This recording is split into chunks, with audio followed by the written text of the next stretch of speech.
Hey, what's going on, guys? Welcome back to Marriage, Money, and Mindset. We're your host. I'm Jared. And I'm Alexis. And welcome back. We are here for another episode of Marriage, Money, and Mindset. This is going to be episode 28. Episode 28 of real estate.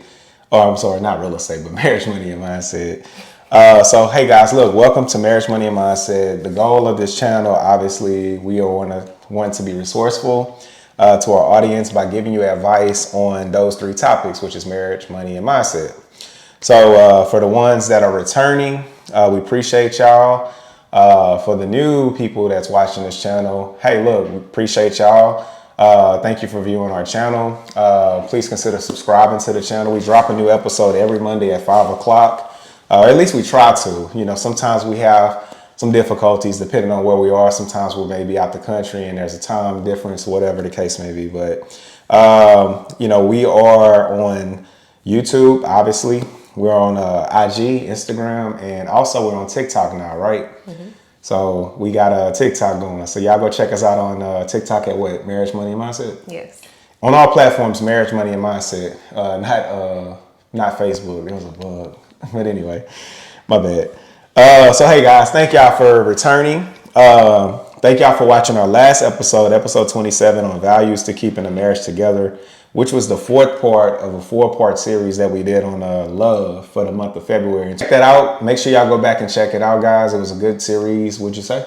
Mm-hmm. Yeah. We talked about intimacy. We talked about submissiveness, values to keeping a marriage together. Right. And what else? I can't remember the fourth one. Y'all go check it out. I can look it up real quick. But it was a good deal. It was a good, relationship maintenance. Oh, that's right. Yeah. So, you know, every now and again, guys, we want to dedicate certain topics to certain months. So it was the month of love to us. You know, we celebrated our anniversary, 6 years of marriage, 7 years total. So we dedicated that entire month to love. So now we're going to be back on a topic pertaining to more business. Well, real estate. Mm-hmm. You know, like choosing whether you're going to rent or own where you live, right? So just some things to consider, renting versus owning, you know, real estate. Now, we're going to get into this episode. I want us to focus on the operative word being live, right? Where you live, okay?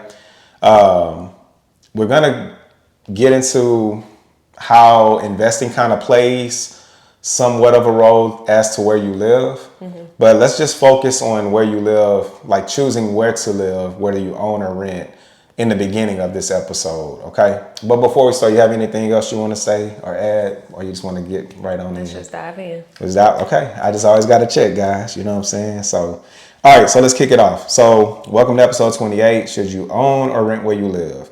So, why do you need a place to live? Okay, simple question, but it's a simple answer as to why. Right. We're human beings. We need a place to live, right? We need a place for shelter, protection, and a sense of security, right? We need a place for rest, privacy, and the ability to meet our basic needs like sleeping, eating, and staying safe from the elements outside. You know, it's hot, it's cold, it rains. Mm-hmm. Simple, right? Additionally, our home often serves as a personal and emotional space, contributing to a sense of belonging and identity. You know what I'm saying? So that's pretty much why, you know what I'm saying? We need a place to live. We need shelter, in other words, right? So owning or renting where you live are the two most common choices individuals choose from, right? So, and of course, the decision to own or rent, it depends on the individual circumstances, the preferences, and financial considerations, right? Anything you want to add before we dive in? No. Come on, Hershey, talk to me, babe. Okay, so we're going to talk about the pros and the cons of owning versus renting. Yeah. So first, we're going to talk about pros to owning. Okay. Pros and cons to owning. Then we're going to talk about pros and cons to renting. Okay, so let's talk about the pros to owning first. Let's dive into that. So give me some pros to owning. What would you say? So the first pro to owning is long-term stability. Okay, long-term stability, right? Yeah. So let's talk about that for a second. So long-term stability is, you know, let's say I have a job, a career where I know I'm going to be tied down in this particular area for a long duration, you know, 30 plus years maybe, Right. it may not be a bad idea to maybe consider owning at that point, right? Because, you know, you're not going anywhere. Exactly. You don't have to worry about having to move around the city as much. You just can be, you know, tied down because you're going to be there, you know. Right. So that's one pro. Another pro is potential appreciation in property values, right? So, of course, when you purchase real estate, you know, let's say you buy a property for $250,000. Down the road, 30 years later, usually property appreciates, you know, on average 3 to 3.5%, give or take, right? So there's a potential for your property to appreciate in value over the long term. So that can be a pro, right? Right. Give me another pro. Another one is freedom to personalize your space. Okay. So you can make it your own. You're able to paint the walls, knock walls Right. down, add on to your house, things of that nature. Exactly. Inside and outside, you Right. know, you can, you know, redecorate the property on the exterior. You can landscape. I mean, you know, you could paint the house, whatever, you know, these are things you have that you have freedom to do When it's yours. when it's yours. Right. And then mortgage payments, another pro, this is the last pro, by the way, mortgage payments contribute to equity. Okay. So real quick, I want to write an example as to what that means. So if you look at a mortgage payment, guys, or any payment, right? Let's just call it payment, right? For this example, we're talking about your mortgage payment. My bad. Go Golly, ahead. girl. Your mortgage payment, right? So you make your mortgage payment every month, right? Now let's break down your mortgage payment. So there's usually 4 places this money goes, right? When you make your payment. Okay, now it goes to your lender. This entire payment is going to go to your lender. But in this payment, there's principal, right? There's interest. I'm just going to abbreviate that. Okay. There's property taxes. And then there's insurance, right? PITI. PITI, right? So when we say mortgage payments contribute to equity, this is the equity, the principal, right? Right. So the money you borrow from the bank, a piece of this payment is going to the principal and in the form of equity, which is something you can recapture later down the road via refinance or via sale. Those are your only 2 ways you can access the principal. Right. So interest, property taxes, and insurance, and possibly even HOA if you're in a subdivision. Those expenses, they never go away, by the way. Okay. No, I'm sorry. Interest does go away. Once you pay off your mortgage, the interest does go away. There's no more principal because you now have it paid off. Right. But taxes and insurance, and again, HOA, maintenance, etc., those payments never go away. Yeah. Which is kind of one of the cons, right? So we're about to get into cons now. So let's talk about cons. So cons for owning Okay. your property that you live in. All right. Right. You want to start it off? Yeah. So like he already mentioned, the property taxes, insurance, and HOA fees are fees that stay regardless if it's paid off or not. Right. So again, guys, you know, you look at, and then here's another flip side to that coin. On average, property taxes and insurance Fluctuate. they don't fluctuate. They do that. Well, they increase, but yeah, They go up. Yeah. I've never had my taxes go down. Okay. You're right. Well, no, I'll take that back. I have had taxes go down when I contested it. Insurance on average goes up. Okay. For that, you'll have to turn off airplane mode. Sorry about that. These 2 expenses are going to be with you for the life of the ownership of that property, guys. Okay. So to me, that could be a potential con. You're never going to get rid of these 2 expenses: property tax and insurance, and then also on average they go up. Never, hardly ever go down. Right. Okay. Another one is maintenance costs. Maintenance. So for the life of your ownership of that property, you're going to have to pay maintenance. The house is deteriorating, so you're going to have to pay maintenance. Yeah, I mean, Maintenance we're to just that property. Yeah, it's just maintenance, just general maintenance. Not even necessarily the house deteriorating, but just the lawn needs to be cut. You know, there may be something in the house that breaks. You know, maybe a hot water heater goes out. You know, maybe the AC goes out. Your appliances break. You're responsible as the homeowner for these. Now, there's products that you can purchase, or services rather, that you can purchase that helps kind of mitigate those, such as like home shield warranties, things of that nature. But like she just shook her head, yeah, sometimes they not really reliable either. I know people who had home shield and they didn't come through on their end of the deal. You know what I'm saying? So of course, maintenance, guys, is something you have to consider as a homeowner that you're responsible for. We already touched on property taxes, insurance, and HOA.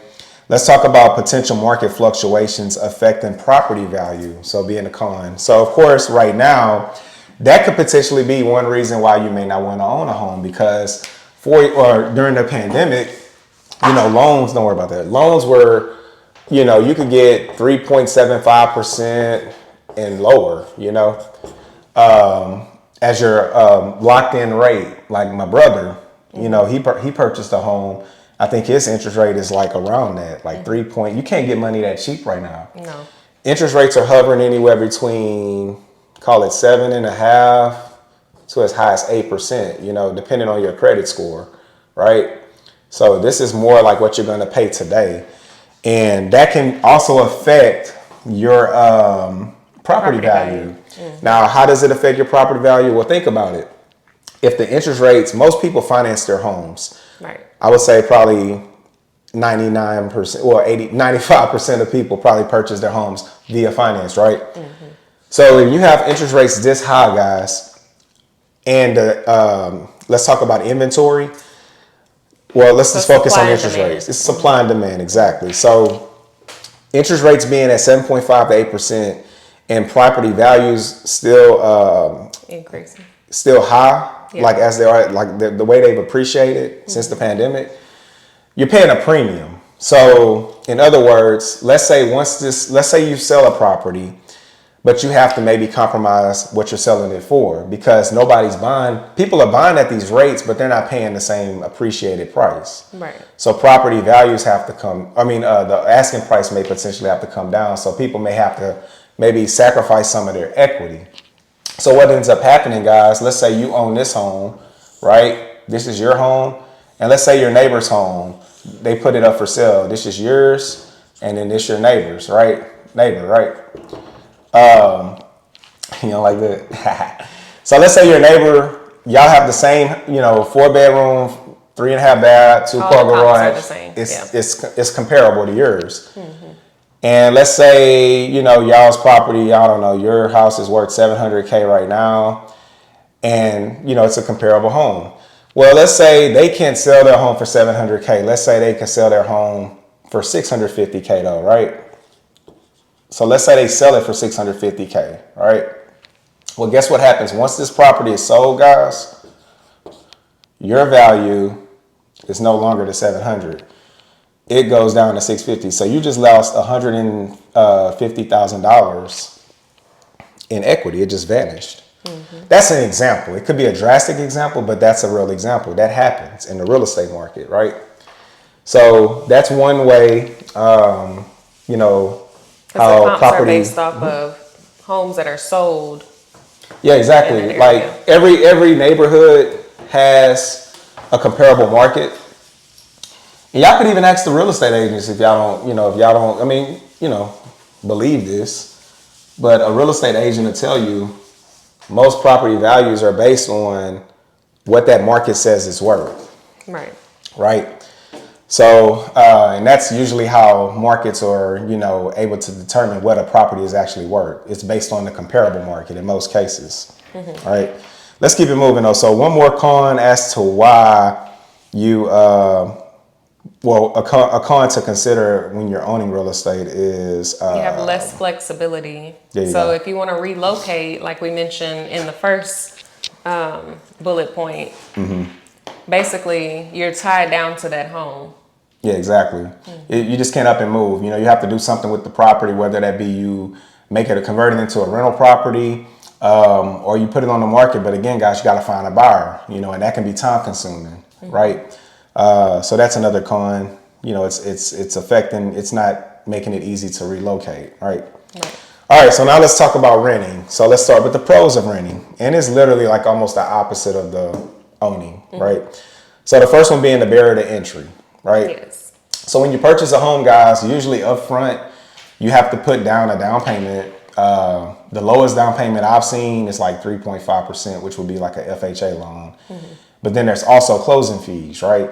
Then you also have to qualify. Now it's the same thing for renting. You have to qualify, but your barrier to entry is a lot lower. Like usually barrier to entry to renting it usually just requires an application fee, a security deposit, and then maybe a prorated month's rent up front, or maybe the full month's rent. But it's significantly lower, the barrier to entry, when you're renting versus owning, right? Okay, so that's one pro to renting. Another pro to renting, you have fewer responsibilities for maintenance. So talk about that. Okay, so whenever you rent, your landlord or the owner of the property, which those could be different people, but anyways, the owner of the property has that responsibility. So maintenance, guys. So of course, like literally what we mentioned earlier, when you own, hot water heater goes out, you're responsible for it. The AC goes out, you're responsible for it. Well, when you're renting, AC goes out, hot water heater goes out, you call your property manager, right? And usually or the homeowner or the property manager. And of course, they're going to remedy that issue for you. They're going to contact the people in charge. Usually it's the homeowner, and then they'll take care of that issue for you, right? So it doesn't cost you anything. It's a more cost effective way for you to where you live. I mean, and usually those fees are tied into your rent. So of course, yeah. I mean, that's what the homeowner is attempting to do, right? But we're gonna get into that here in a second. One more pro to renting, guys, is the ability to easily relocate. So just like we mentioned, it being a con when you own your real estate, well, when you're renting your real estate that you live in, that's actually a pro, because let's say an opportunity comes up in another state or another city. Well, when you're renting, it's just as easy as simply just moving your stuff out. Now, yeah, you may be in a lease, but you can break the lease, guys. I mean, yeah, there's going to be some repercussions. Maybe you have to potentially finish paying out the remainder of that lease, things of that nature.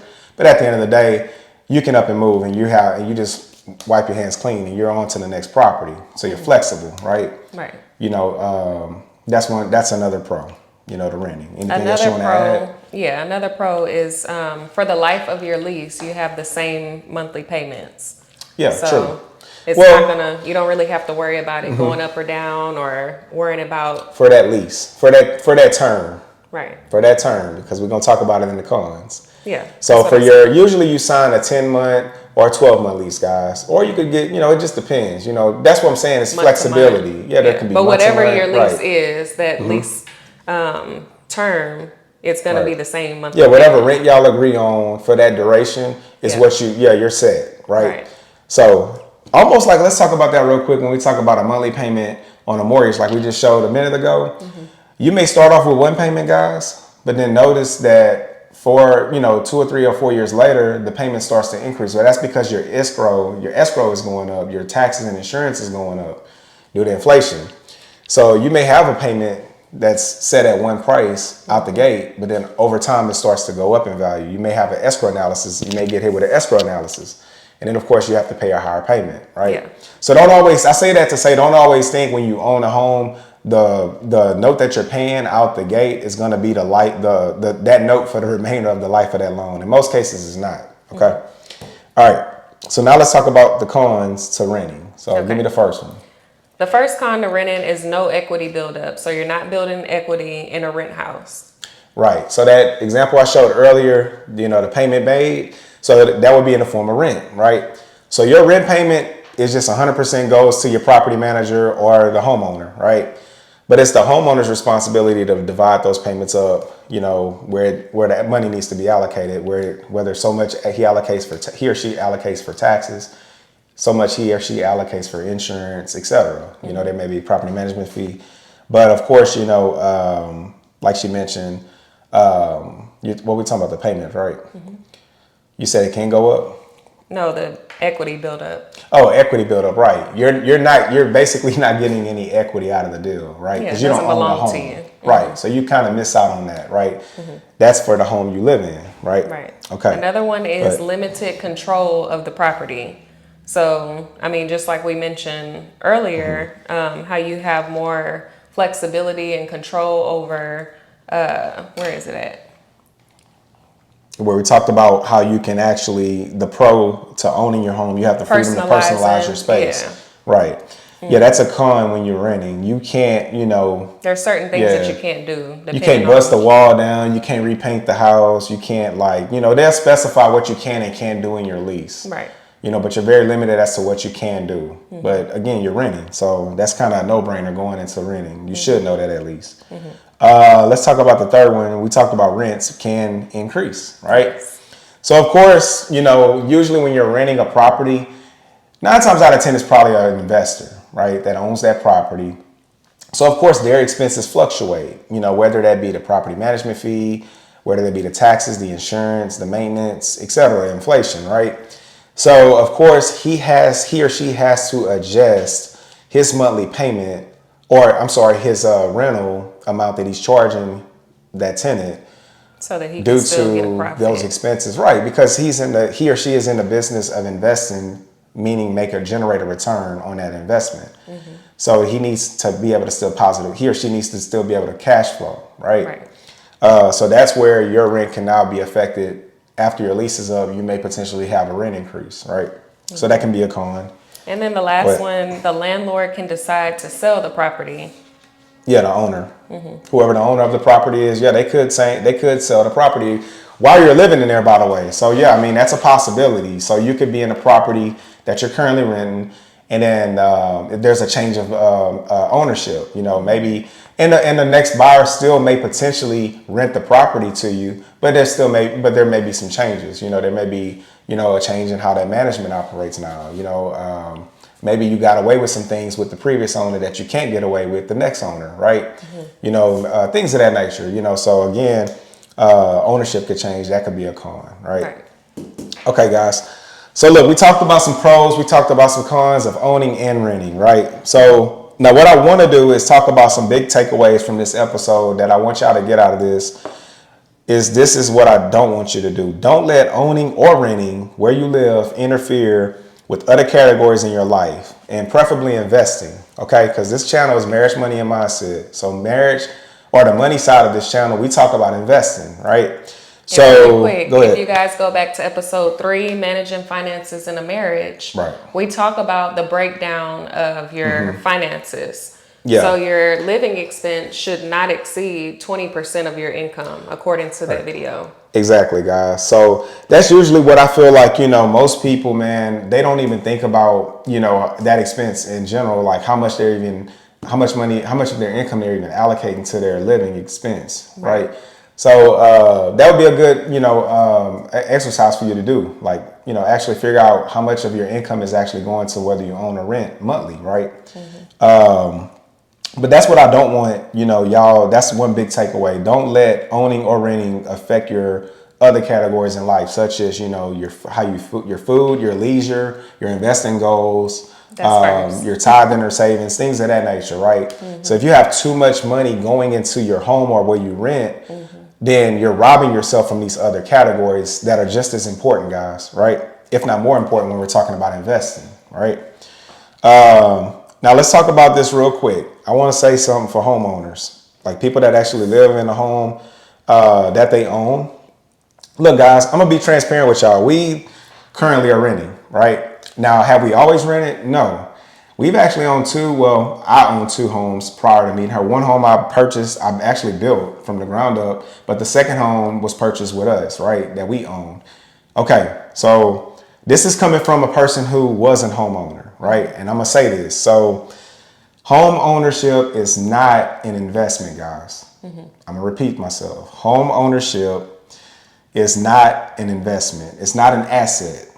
Let me pause. Let's go over assets and liabilities. Talk about it. So in layman's terms, assets put money in your pocket and liabilities take money out of your pocket. So cash flow, man. Yeah. So which way is the cash flowing? Like, so I'm gonna just explain it real sweet, real simple. You know, usually most people pay for where they live, whether they own or rent. But let's talk about owning right now. So if you own your home, 9 times out of 10, the way you're paying the mortgage is through earned income. What's earned income? That's the money that you make when you get up and go to work. You do the 9 to 5, you exchange time for the money, you get a paycheck, right? Or if you own a business, you go to the business, you put in the work, you get paid a commission or whatever the case may be. whether you're 1099 or W-2, that's earned income. When that earned income comes in your pocket, it now flows towards the mortgage. So you had to go out and do something to get that income, and that income is flowing into the owner column, but it's flowing out because we talked about that already. A small percentage of that goes in the form of equity, right? All those other expenses are going out, right? You're not getting any type of return on investment on that. Right. And then also when we're talking about equity, well, to be honest, you're actually, if we're going to call it an investment, that's what I meant to say, by the way. Homeownership is not an asset. It can be an investment to a certain extent, and I'm going to say how it can be an investment because you have equity there.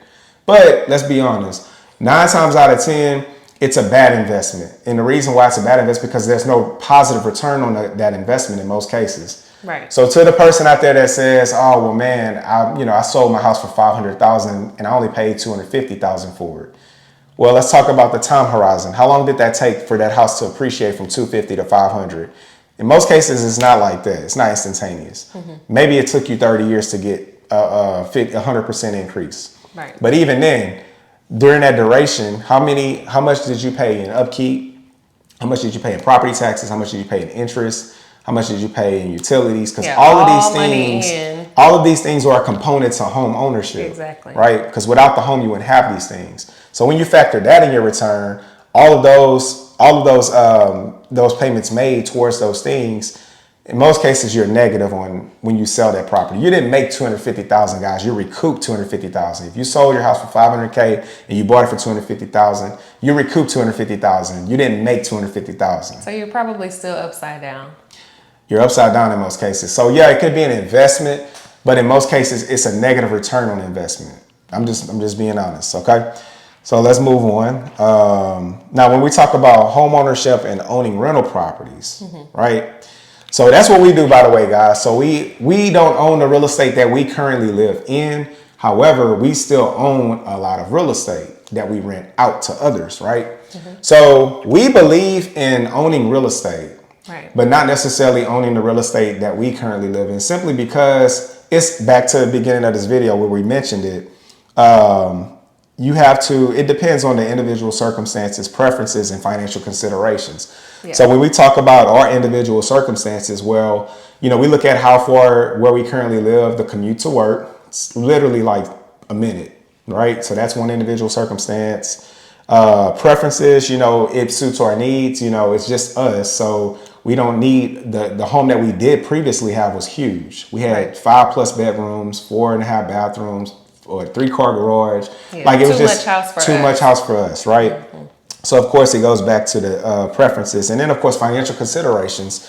We want to invest in real estate, but we want to generate a return on investment. We don't want to live in real estate that we own because it doesn't benefit us financially, right? So again, it's all preference, right? And if we go back to the percent of the allocation that we were spending on living expenses, sacrificing and renting in a house that we live in, we're able to put more than 20%. I mean, what is it? 10% for investing. So we're able to invest more. A higher percentage monthly. Yeah, because we're sacrificing in the living. Yeah, exactly. But I mean, it goes back to keeping it in perspective. Like we mentioned earlier, your housing expense shouldn't cost more than 20% of your income, guys. If it is, again, you're robbing yourself from other categories. So we prioritize investing as our top category for our life, and we want to be able to allocate as much of our income as possible into that category so we can increase our lifestyle, right? And we talked about that on the previous episode. But yeah, so like now we're talking about home ownership and owning rental properties. To be honest though, guys, we're not really comparing apples to apples, right? Because we're talking about investing in real estate for the purposes of generating income, not investing in a home that we live in.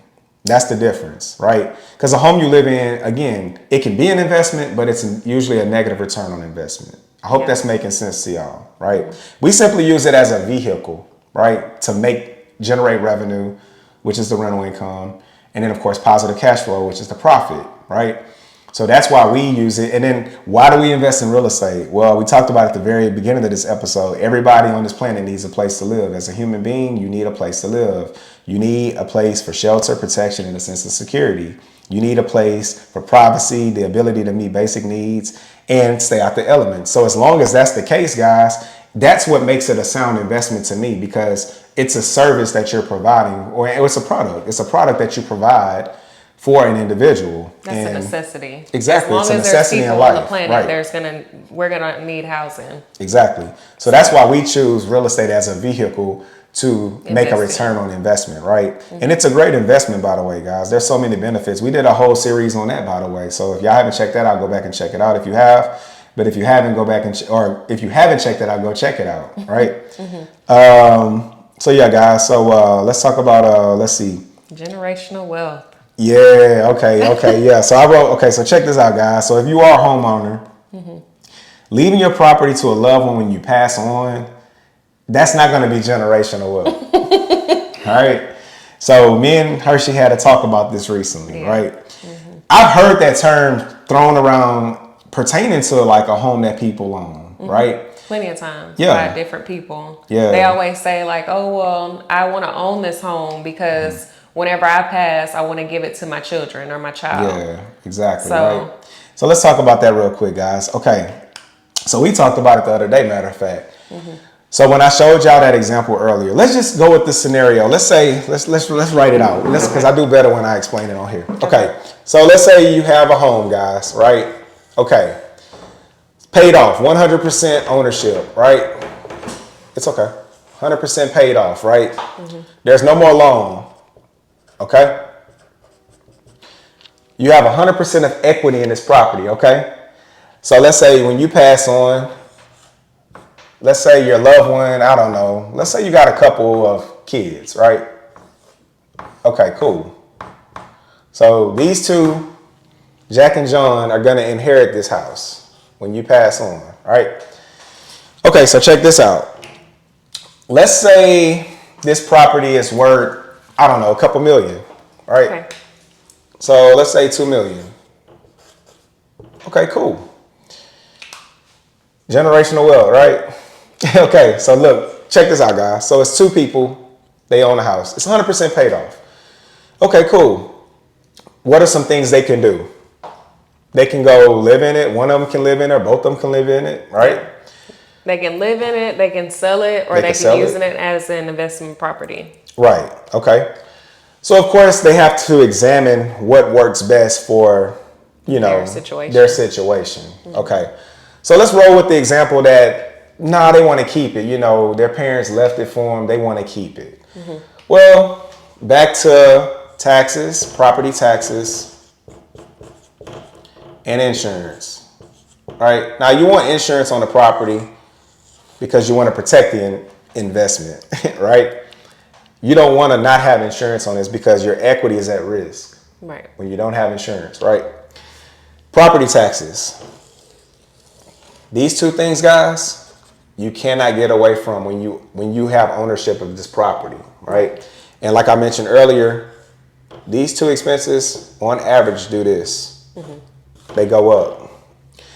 Okay, so if they decide to keep this property, what if they don't make the sufficient income that can cater to the taxes and the insurance? And I didn't even talk about upkeep and utilities. I'm just talking about just these two. Right. Because the taxes on a $2 million property, same thing with the insurance, on average, let's just call it 5% of the property's value, right? Yeah. So let's just call it, if it's 5%, that's $100,000, right? Annually. That these two are not responsible for. What if that's more than 20%? Right. Of their income, right? That's taking away, that's robbing them from the other categories. They can't afford it. Can't afford it, guys. So is that generational wealth? You know, you're giving them something that has $100,000 liability, an annual liability attached to it. Not to mention that annual liability is going to increase over the duration of them owning it, guys. Right? So that's what you're really doing. That's not generational wealth. They could tap into the equity, by the way. They could go to the bank, take out 85% or 80%, rather, in the form of a loan. But now they just increased that liability though, because now you have a principal and interest payment on top of the taxes and insurance. Right. You know, and if you're refinancing a $2 million property, 80% at today's rates, yeah, you're paying an arm and a leg on interest, guys, right? So again, that's why this isn't generational wealth. I'm just clearing that. I mean, and that's just one scenario that we just hit on. Right. I mean, they could simply not want the house. Yeah. I mean, I get it, guys. I understand. You know, I think we're just like brought up to think that's the thing to do, by the way. You know, it just kind of goes back to that conformity. You know, oh, you want to own a home so you can pass it down to your children when you pass on. You can still pass them down property that you don't live in. Mm-hmm. Back to the example what we mentioned earlier, we have real estate that we own.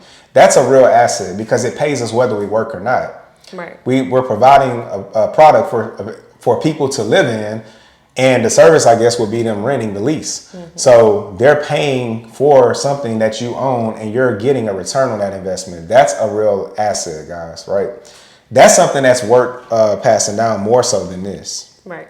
You know, if you're it's more flexibility. I would say if your goal is to pass down some generational wealth, consider doing that. Pass down an asset. Pass down an asset. This is a liability because again, guys, taxes and insurance, those expenses never go away. Mm-hmm. And I left off several other expenses that never go away as well. So if these two don't bring in the sufficient amount of income that can cater to this expense, it's a liability. It's a liability regardless. But it could actually be detrimental to them if they cannot afford it. Mm-hmm. $100,000 expense annually, that's going to grow just in these two expenses, right? So I just say all that to say that, guys, okay? So as far as, you know, whether you want to own or rent your property that you live in, guys, just consider your goals and your financial situation to make the best choice for you, all right?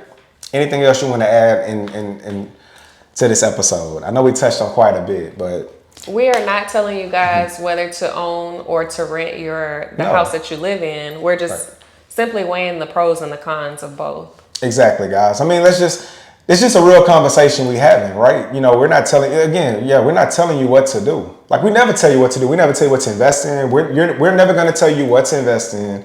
We're never going to tell you what you should do with your money. But we have wisdom. And again, this channel, like what I mentioned at the very beginning of this episode, guys, we want to be resourceful to you and just giving our personal advice on what has been beneficial for us, because we've owned and rented our properties that we live in, our primary residence, right? And we can see the pros and cons with both. Mm-hmm. Like literally, and there's way more, but we just wanted to, you know, kind of keep this episode, just condense it down, right? You know what I'm saying? Mm-hmm. But again, guys, you know, hey, look, to each his own. You know, hey, we do what we do. Y'all do what y'all do. You know, it's all love, man. We can't, tell y'all what to do. And we're not trying to tell y'all what to do, right? Mm-hmm. Just giving advice. So don't call a home that you live in generational wealth, though, guys. It's not generational wealth. And it's not an asset. I'm going to stand 10 toes down on that one. It's not generational wealth. It's not an asset. It can be an investment, but 9 times out of 10, it's a poor return on investment. So if you don't like that, oh well. But anyway, so look, guys, we appreciate y'all for watching. Thank y'all for returning. Thank you for subscribing if you have. If you haven't subscribed, click that button on your on the screen or on your phone. Click that subscribe button, right? Mm-hmm. Anything else you want to say? Hit the notification bell so you know whenever we're uploading a video every Monday at 5 o'clock. Yeah. And thank you guys for tuning in. Yeah. Take care. Peace.